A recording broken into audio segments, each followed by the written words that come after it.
Alhamdulillah, qui n'a jamais été provoqué, qui n'a jamais été jalousé, qui n'a jamais ressenti cette injustice, la méchanceté des gens, qui n'a jamais vécu cela parmi nous. Ça nous est toutes et tous au moins arrivé une fois dans notre vie, et bien sûr plus qu'une fois. Malheureusement aujourd'hui, la méchanceté, l'injustice, la jalousie, la calomnie, le mensonge s'est répandu à une allure folle jusqu'à ce que des personnes ne savent plus comment réagir. On me fait du mal, que dois-je faire? Répondre au mal par le mal? Me taire et supporter? Mais quelquefois ça ne fait qu'empirer le mal? Ou bien invoquer Allah subhanahu wa ta'ala, notre Seigneur, contre celui qui m'a fait du mal, ou en sa faveur? Que faire quand on veut me faire du mal? Que faire face à la méchanceté des gens? Eh bien, à ce moment-là, il est important pour le croyant, pour le musulman, de revenir vers notre référence, Ar-Rahmatul Muhda, celui qui a su comment réagir de la manière qu'il faut, au moment qu'il faut. Alors que des gens ont agi avec méchanceté, avec injustice, ont voulu le tuer, l'ont dénigré, l'ont touché dans sa notoriété, dans son intégrité, dans son honneur, l'ont accusé injustement, l'ont calomnié, l'ont jalousé. Comment a-t-il réagi? لَقَدْ كَانَ لَكُمْ فِي رَسُولِ اللَّهِ أُسْوَةٌ حَسَنَةٌ. Notre Seigneur nous dit, vous avez certes dans le messager de Dieu un excellent exemple. Eh bien, revenons vers ce qu'a dit aussi notre Seigneur, tabaraka wa ta'ala, afin de nous informer comment on doit réagir face à ces injustices, face à ces méchancetés. Et aussi, ces versets coraniques nous permettront aussi d'éviter d'être ici du côté des méchants aussi. Parce que quelquefois, on a l'impression que les gens sont méchants autour de nous, nous veulent du mal, mais on oublie que nous aussi, on peut être les méchants. On peut être les injustices sans s'en rendre compte. Et c'est ce qui est le plus grave. C'est quand on commet une injustice, quand on commet un mal, et on ne se rend même pas compte de notre mal, de notre injustice, en pensant peut-être et en prétendant quelquefois malheureusement être sur le bien, et que c'est les gens en face de nous qui sont sur le mal. C'est un problème souvent d'ego. On a envie d'avoir raison. On n'accepte pas le fait de reconnaître nos torts et nos erreurs. Ayyuhal musalloun. Il faut savoir que exprimer sa méchanceté, sa colère, c'est assez facile. Et le fait de patienter, de contenir sa colère, de ne pas répondre au mal par le mal, plus que cela, de répondre au mal par ce qu'il y a de meilleur, par le bien, c'est quelque chose de très difficile. Et ça demande une force énorme. Pas une force physique, mais une force de foi, une force d'esprit, une force au point de vue du moral, une endurance, une patience, une confiance en Dieu et une croyance ferme quant à ce qu'a dit notre Seigneur et ce qu'a annoncé notre Seigneur comme félicité et comme réussite pour celles et ceux qui vont répondre au mal par ce qu'il y a de meilleur. Le fort, c'est celui-là, c'est celui qui contient sa colère. C'est pour ça que le prophète sallallahu alayhi wa sallam nous dit dans le hadith rapporté par Ibn Hibban bisanadin Hassan, avec une bonne chaîne de transmission, il dit un hadith magnifique. Il dit Laysa ash-shadidu man ghalab. Le fort n'est pas celui qui va prendre le dessus. Il dit ensuite Innama ash-shadidu man ghalaba nafsah. Allahumma ij'alna minhum. Il dit celui qui est vraiment fort, c'est celui qui prend le dessus sur son âme. Donc quand il dit au début du hadith, le fort, ce n'est pas celui qui prend le dessus, c'est-à-dire sur autrui. Et il y a un autre hadith qui rejoint ce hadith-là, rapporté par Al-Bukhari, où le prophète sallallahu alayhi wa sallam nous dit, le fort n'est pas celui qui va terrasser les gens, qui va prendre le dessus physiquement sur les gens, qui va écraser les gens, mais le fort est celui qui contient sa colère. Et dans le premier hadith rapporté par Ibn Hibban, le prophète alayhi salatu wa sallam nous rappelle que celui qui arrivera à prendre le dessus, c'est pas celui qui prend le dessus sur les gens, mais le dessus sur son âme. Parce qu'on sait très bien que Shaitan, Satan, eh bien, va nous cacher les fruits de cette patience. Parce que cette patience-là, cette endurance, apporte des fruits sucrés, apporte des résultats mielleux, ici-bas et dans le delà. Donc Shaitan va te les couvrir, afin que tu ne t'en rendes pas compte, que tu ne prennes pas conscience de ces résultats positifs. Donc toi, quand on va te faire du mal, eh bien, Shaitan va te faire oublier la récompense de celui qui patiente. Parce que l'être humain a envie de voir la récompense tout de suite. Donc c'est quelque chose de caché. Donc il va te pousser à te venger pour avoir un résultat rapide. Et le fait de patienter afin d'avoir le résultat plus tard, ici-bas et dans le delà, ça demande de la force et de l'endurance. Ce n'est pas donné à tout le monde. Et plus l'effort est grand, de manière générale, plus l'endurance est grande, de manière générale, et plus tu vas apprécier le résultat. Et cela va t'apporter un repos. Comme, à titre d'exemple, celui qui voyage 2 heures, quand il arrivera à destination chez lui, il ne va pas goûter au repos et sentir et apprécier le repos. Al-istiraha, ce moment de repos, comme celui qui a voyagé en durée pendant 4 jours. Plus tu as fourni des efforts et patienté, et plus le repos, tu l'apprécieras. Eh bien, ce repos que tu gagneras après avoir patienté quand on veut te faire du mal, en répondant au mal parce qu'il y a de meilleur, sera un repos de l'âme. Pourquoi ? Parce que tu auras réussi à prendre le dessus sur ton âme. Et plus tu prends le dessus sur ton âme, parce que l'âme est souvent instigatrice au mal, et cette âme-là vit avec toi de jour comme de nuit, plus tu ici réussiras à éduquer ton âme et prendre le dessus sur ton âme, comme le prophète alayhi salatu wassalam a dit, a appelé celui qui le fait le fort, et plus ton âme goûtera à sakina, la sérénité, le repos. Et regardez la personne qui ne répond pas au mal par le mal, on l'insulte, il patiente et il endure, et il n'a pas répondu au mal par le mal. Quand la situation finit, wallah, il se sent fort. Et il se sent, alhamdulillah, quelque part fier de lui. Contrairement à celui qui s'est défoulé, ensuite, qu'est-ce qu'il fait ? Il regrette. Al-ajalatu min ash-shaytan. Car la précipitation, et surtout quand on se précipite afin d'avoir un résultat, ça vient de shaytan en général. Voilà pourquoi Allah subhanahu wa ta'ala nous a rappelé beaucoup de bienfaits quant au fait de patienter face aux préjudices des autres et à l'injustice des autres. Et nous a rappelé ici le mérite que va récolter celui qui a patienté, pas que patienté, parce qu'il y a patienté simplement, mais au-delà de ça, non seulement on te fait du mal, tu ne patientes pas simplement, tu réponds au mal par quelque chose de bien. Allah Jalla wa Ala dit dans le Coran al-Karim, وَلَا تَسْتَوِي الْحَسَنَةُ وَلَا السَّيِّئَةُ. Il nous rappelle, ne réponds pas au mal par le mal. Réponds au mal parce qu'il y a de meilleur. وَلَا تَسْتَوِي الْحَسَنَةُ وَلَا السَّيِّئَةُ. إِدْفَعْ بِالَّتِي هِيَ أَحْسَنُ. Ici, il nous rappelle, réponds au mal parce qu'il y a de meilleur. فَإِذَا الَّذِي بَيْنَكَ وَبَيْنَهُ عَدَاوَةٌ كَأَنَّهُ وَلِيٌّ حَمِيمٌ. وَمَا يُلَقَّاهَا إِلَّا الَّذِينَ صَبَرُوا وَمَا يُلَقَّاهَا إِلَّا ذُو حَظٍّ عَظِيمٍ. Et à ce moment-là, quand tu auras répondu, comme Dieu dit dans le Saint-Coran, au mal, aux injustices, aux insultes, à la méchanceté des gens, parce qu'il y a de meilleurs, eh bien à ce moment-là, tu verras celui avec qui tu avais une animosité. Regardez les termes qu'il utilise Allah Azza wa Jal. Beaucoup de colère, de haine, c'est la guerre entre vous. Une animosité, devenir tel un ami chaleureux. Ya muqallib al-qulub, ô toi qui tourne les cœurs. Allah, il tourne les cœurs. Il change les cœurs.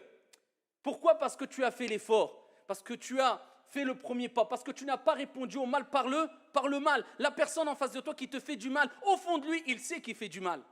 Et tu vas l'éduquer en répondant au mal par le bien. Tu vas lui donner une grande leçon. Il va se dire, je lui fais du mal. Je sais pertinemment que c'est du mal. Il me répond par le bien. Tu vas lui faire encore plus mal que si tu répondais au mal par le mal. Allah dit, voilà, celui avec qui tu avais une animosité, devenir tel un ami chaleureux. Mais Dieu dit, mais qui atteindra ce niveau-là, atteindra ce degré-là? Ceux qui sont vraiment patients et endurants. Ce n'est pas donné à tout le monde. Hein? Ce n'est pas donné à tout le monde. Seuls ceux qui ont été comblés d'une grâce immense arriveront à atteindre ce degré-là. Et ça émerveille.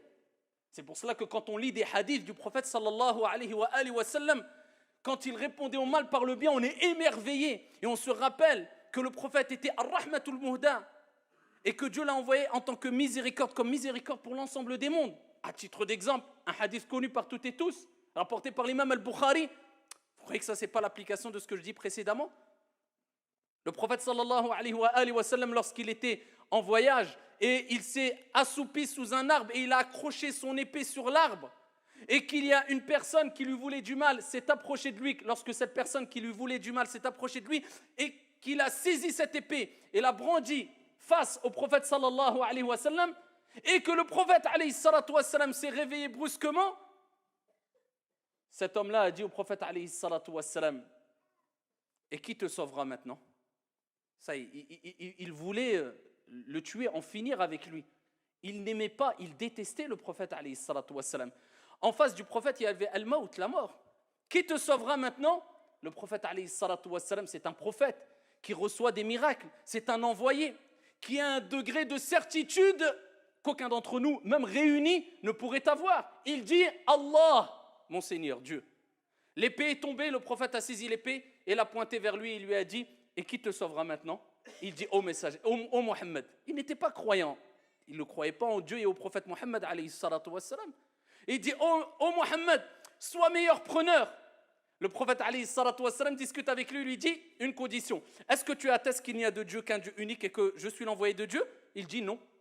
Il dit non. Est-ce que le prophète a dit donc je te tue? Non. L'autre, il a été honnête. En face de lui, il a été honnête. Il a dit non, je n'atteste pas qu'il n'y a qu'un Dieu unique et que tu es le messager de Dieu. Il dit par contre, je m'engage à ne jamais te combattre et à ici accompagner une armée qui te combattra. Je m'engage à cela. Le prophète, il lui a dit pars en paix. C'est bon, tu peux partir.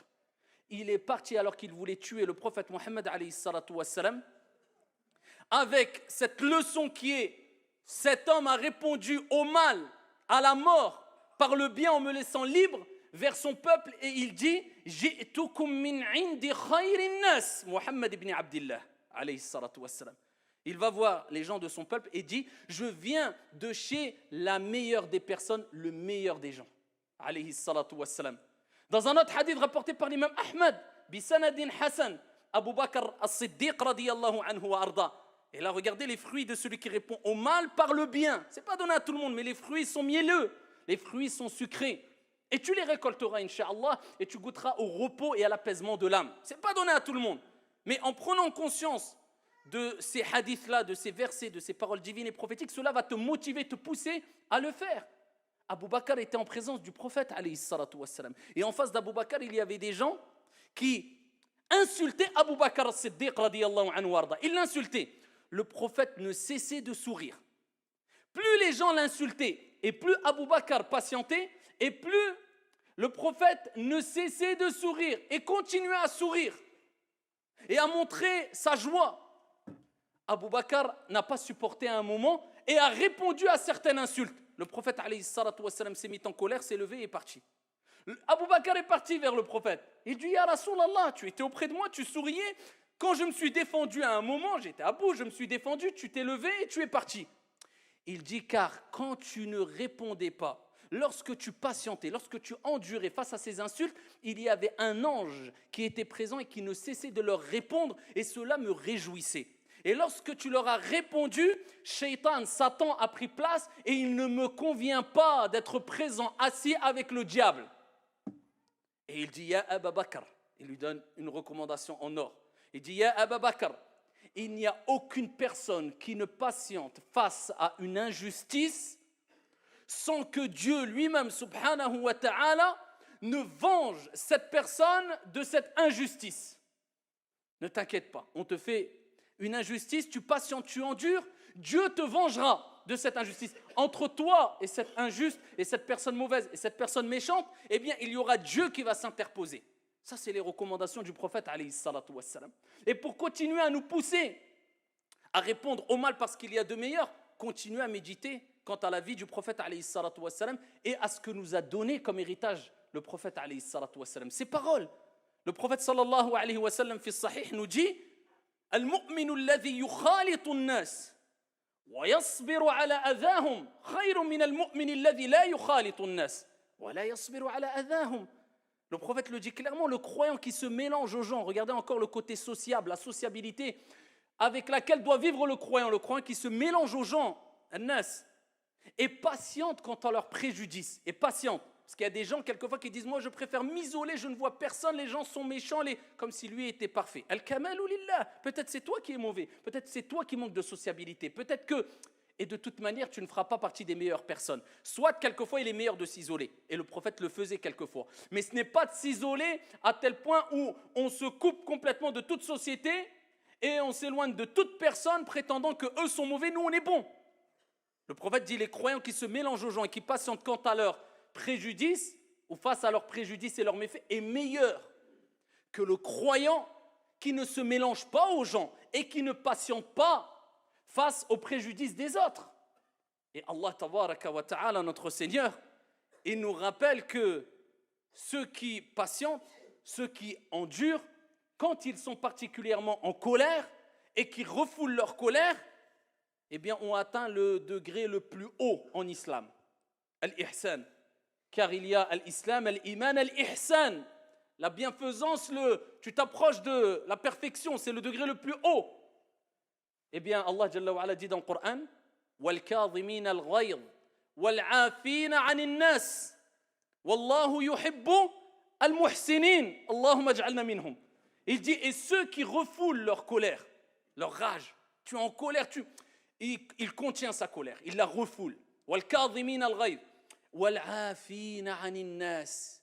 Et ceux qui pardonnent aux gens, sont connus pour être pardonneurs et pardonnent aux gens. Wallahu yuhibbul muhsinin. Et Allah aime bien al-muhsinin, ceux qui ont atteint ce degré le plus haut en islam, ceux qui ont écrasé leur âme instigatrice au mal, qui ont pris le dessus, comme le prophète a dit, le fort est celui man ghalaba nafsa, qui a pris le dessus sur son âme, qui pardonne aux gens. Dieu aime les bienfaisants. Il les a appelés les bienfaisants, ceux qui pardonnent à autrui.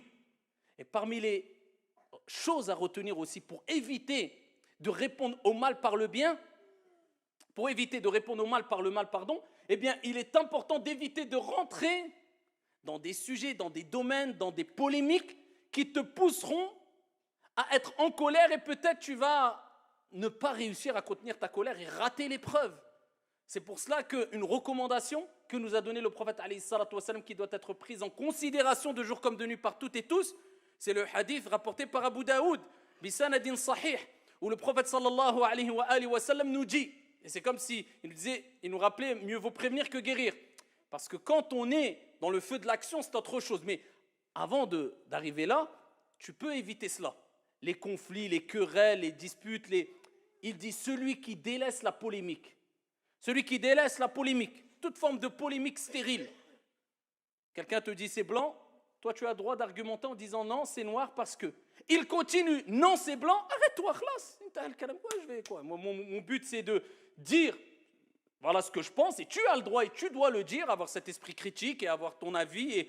Mais quand lui il persiste, pourquoi tu continues 6 heures alors que l'histoire peut s'arrêter en 4 secondes, 5 secondes?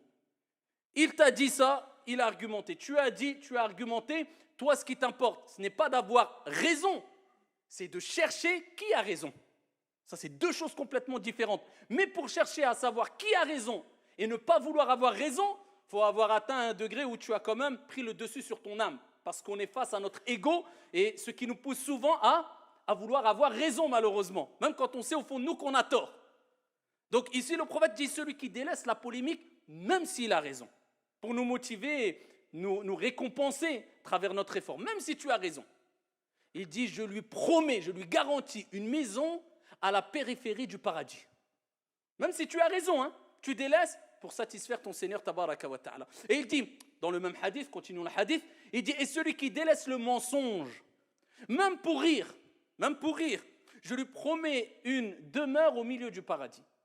Et celui qui améliore son comportement, regardez, c'est encore plus important que ce que j'ai cité précédemment, celui qui améliore son comportement, il fait une autocritique, j'ai ça comme défaut, j'ai ceci, cela, j'améliore mon comportement, je lui promets, garantis une maison au plus haut du paradis. Al-Firdaus, le degré le plus haut du paradis. Voilà pourquoi il est important de retenir, ayyuhal akhyar, qu'il est bon de pardonner à autrui. Il est bon d'agir avec pardon. Il est bon de répondre au mal par le bien. Et pardonner, ça ne veut pas dire pardonner à tout le monde. Toi, tu pardonnes et c'est ton comportement de base, mais tu pardonnes sous condition. Exemple, imaginez-vous un État qui dit « Nous pardonnons à tout voleur, nous pardonnons à tout vendeur de drogue, nous pardonnons à toute personne qui fait des choses graves. » Eh bien, les gens, qu'est-ce qu'ils vont continuer à faire? On n'a pas de problème, on nous pardonne, on continue. Tu penses avoir fait le bien, mais toi, tu as cautionné le mal. Tu pardonnes si et seulement si tu sais que la personne a reconnu son erreur. Ou le fait de pardonner à la personne ne va pas permettre à la personne ou motiver la personne à continuer son mal. À ce moment-là, pardonne.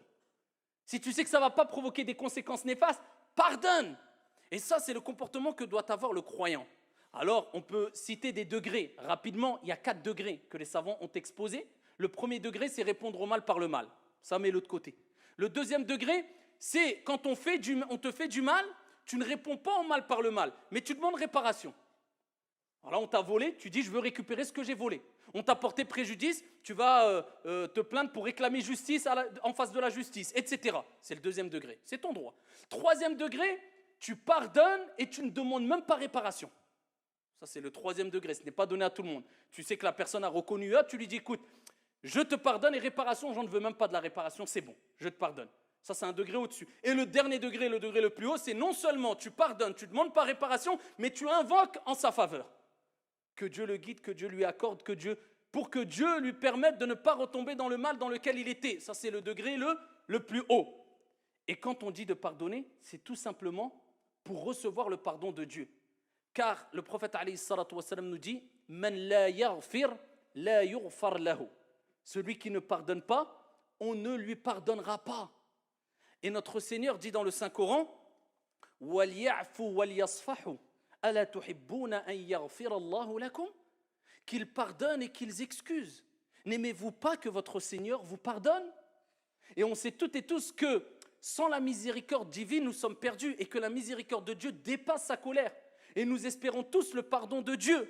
Et c'est pour cela que nous revenons vers Dieu et nous nous repentons vers notre Seigneur Tabaraka wa Ta'ala. Donc comme tu aimerais que Dieu te pardonne, pardonne aux gens. Si tu veux que Dieu t'excuse, excuse aux gens, agis de la même manière que tu aimerais qu'on agisse envers toi. Et pour terminer, une évidence qu'il est important de rappeler, bien que c'est connu par toutes et tous de manière générale, mais c'est une évidence qu'il est important de rappeler quand on parle de pardon, de repentir, de la miséricorde de Dieu qui dépasse la colère de Dieu.